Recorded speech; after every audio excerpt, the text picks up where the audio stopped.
পদ্মা নদী বাংলাদেশের অন্যতম প্রধান নদী। এর ইতিহাস, ভূগোল ও সামাজিক অর্থনৈতিক গুরুত্ব বিশাল ও ব্যাপক। এ নদী শুধু জলধারা নয়, বরং বাংলাদেশের সভ্যতা, সংস্কৃতি ও ইতিহাসের একটি অপরিহার্য অংশ। পদ্মার প্রবহমান জলধারা যুগে যুগে বয়ে এনেছে সমৃদ্ধি, আবার কখনো সৃষ্টি করেছে ধ্বংস।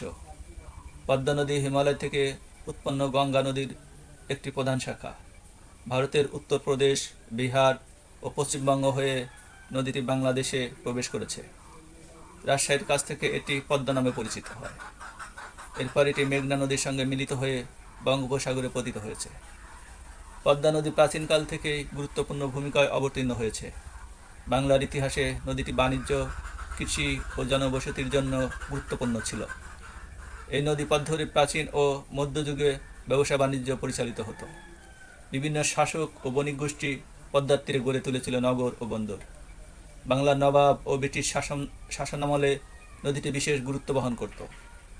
আজও পদ্মা নদী বাংলাদেশের অর্থনীতির অন্যতম প্রধান চালিকা শক্তি। এর পানি কৃষিকাজে ব্যবহৃত হয়, যা দেশের খাদ্য উৎপাদনে গুরুত্বপূর্ণ ভূমিকা রাখে।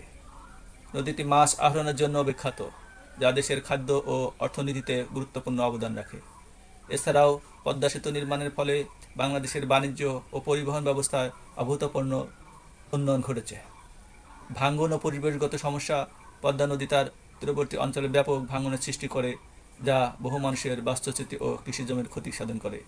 এছাড়াও জলবায়ু পরিবর্তনের কারণে নদীর গতিপথ পরিবর্তন, জলদূষণ ও পানির প্রবাহ কমে যাওয়ায় অন্যতম পরিবেশগত সমস্যা হিসেবে দেখা দিয়েছে। পদ্মা নদী শুধুমাত্র এক জলধারা নয়, এটি বাংলাদেশের সংস্কৃতি, ইতিহাস ও অর্থনীতির এক অবিচ্ছেদ্য অংশ।